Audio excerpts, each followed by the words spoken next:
Hi guys. Quick update. So I am going for my scan tonight at Jubilee at the cancer clinic. It's a PET scan, so they're looking for kind of where everything has spread in my body, and so they can formalize a treatment plan. So that's what's next. I won't have those results until next week, so it's still a waiting game. But I wanted to do a quick video because I had a lot of questions, and as you can imagine, it's a little exhausting to respond to all of them. So I wanted to kind of answer the biggest question, and that is around kind of how did you know you were sick? So I can tell you right now, apart from this like chest cold thing I got going on, I didn't really feel sick at all. I had been having some symptoms, so I went to the doctor. And just fair warning, if you don't like medical information, you might want to stop this video now. But really, I want to talk to like the women in this, because I think as women, it's very easy for us to think that these are just normal things. At least that's what I thought. So about 6 months ago, I started having pretty bad period cramps. And I chalked it up to like, I'm 41, it's probably like really early menopause. It's like, I didn't really think anything of it, honestly. And then kind of, the next month it would get worse. And then, but it would go away. So it was just like, I just chopped it up to part of my cycle.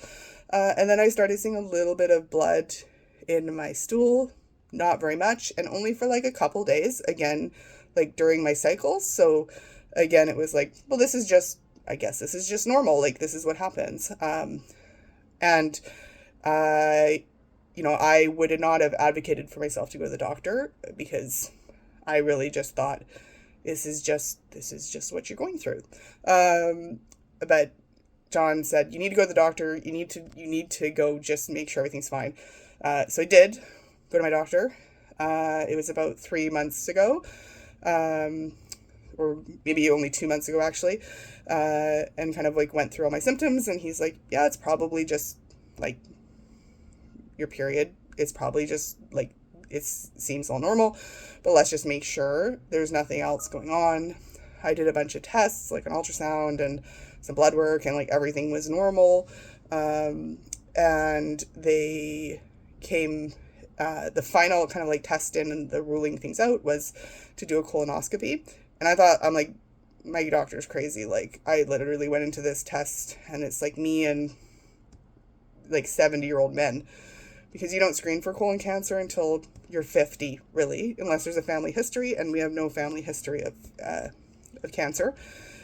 So I went into it with zero, like, it's just going to come back normal like everything else. And I sat in that appointment. It was during spring break, and John was away.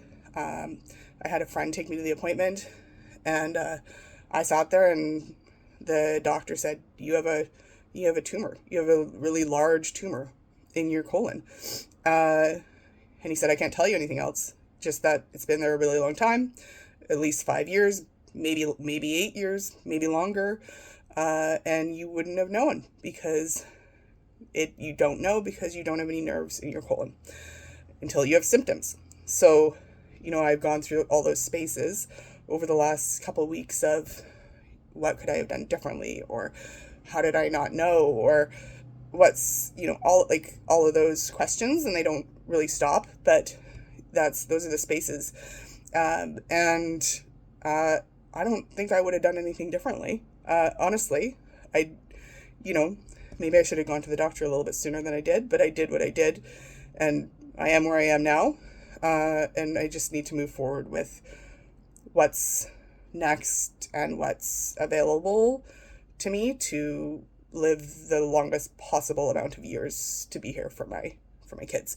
So what I want to say, like, the message I really want to leave people with is that it's, as women, very easy not to advocate for ourselves and think of things as normal or not question it. But please do, because it's not always normal. And I think being in tune with our body and how things normally go and how they're going now is going to be the key to early detection of things.